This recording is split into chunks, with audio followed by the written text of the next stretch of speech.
皆さんこんにちは。皆さんのねအတူတူကျွန်မမှာစကားကိုလေ့လာနေတဲ့မီဆာကီဖြစ်ပါတယ်ဒီနေ့မှာတော့မီဆာကီကတခုတည်းဟိုတယ်စာမွေးအတွက်လေ့လာလို့ရတဲ့ဒီဟိုတယ်ရူလီယိုကန်ကာကူရှူတက်ခီစတိုဆိုတဲ့စာအုပ်လေးကိုမီဆာကီလည်းစာမွေးအတွက်လေ့လာနေရင်းနဲ့မီဆာကီရဲ့ဒီဗီဒီယိုလေးကိုမြင်သွားတဲ့သူကလည်းစာမွေးအတွက်ဟုတ်ဒီဖြစ်စေစာမွေးမဖြေသေးတဲ့သူပဲဖြစ်စေပေါ့နော်ဒီဗီဒီယိုလေးကိုနားထိုင်လိုက်အောင်နဲ့ဒီဟိုတယ်လုပ်ငန်းကဒီလိုမျိုးရှိတာပါလားဆိုတော့အသိပညာလေးတွေရသွားဖို့အတွက်ရည်ရွယ်ပါတယ်ရှင်။မီဆာကီကလည်းတက်ကြွနေတဲ့သူမဟုတ်တဲ့အတွက်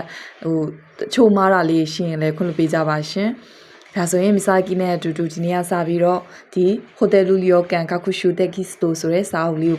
ကိုလေ့လာကြည့်လိုက်ရအောင်နော်။ဒီစာအုပ်ထဲမှာဆိုမီဆာကီတို့ကအခန်း9ခန်းပါပါတယ်အခန်းနံပါတ်1ကကြတော့ရှုကူဟာခုကီယောနော်ခိဆိုချီရှိခိဒါကကြတော့တဲခုရီလုပ်ငန်းရဲ့အခြေခံဗဟုတုတအကြောင်းနံပါတ်2ကကြတော့ရှော့စာအမွေယာနဲ့တာချီဖူရမာအီကကြတော့ကိုလက်လှရှာမှုများအကြောင်းနံပါတ်3ကကြတော့ဆေခရခုကြီးနော်ဆိုရင်ဧကန်ချိန်မှာသုံးတဲ့ခိုတိုးပါစုကားကြီးဆိုရင်စကလုံးအတုံးနှုံးတွေအကြောင်းနံပါတ်4ကကြတော့ဆေခရခုကြီးစမှုကကြတော့ဧည့်သည်ဝန်ဆောင်မှုရဲ့လက်တွေ့လုပ်ငန်းစဉ်အကြောင်းဖြစ်ပါတယ်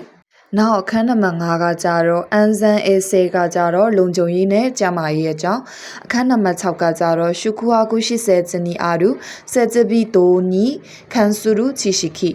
ရှုခုဟာကု80ဇနီအာရူကကြတော့ဟိုတယ်တွေမှာရှိတဲ့စေဇဘီတိုနီဆိုရင်အတုံးဆောင်ပစ္စည်းတွေရဲ့စီစဉ်ထားရှိမှုနဲ့နိခန်ဆူရူပတ်သက်တဲ့ချီရှိခိတိမဖွယ်ရဘူးတူတာများအကြောင်းကိုပြောတာဖြစ်ပြီးမှ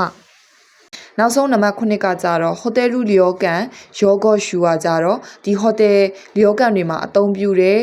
စကလုံးလေးတွေကိုစုစည်းထားတဲ့အပိုင်းဖြစ်ပါတယ်။ဒါဆိုမီဆာကီနဲ့အတူတူဒီဟိုတယ်လုပ်ငန်းတွေမှာဘလို့အချက်တွေကိုလုပ်တင်တယ်ဘလို့အချက်တွေကိုမလုပ်တင်ဘူးဆိုတဲ့အကြောင်းကိုအတူတူလေ့လာကြည့်ကြရအောင်။じゃまたね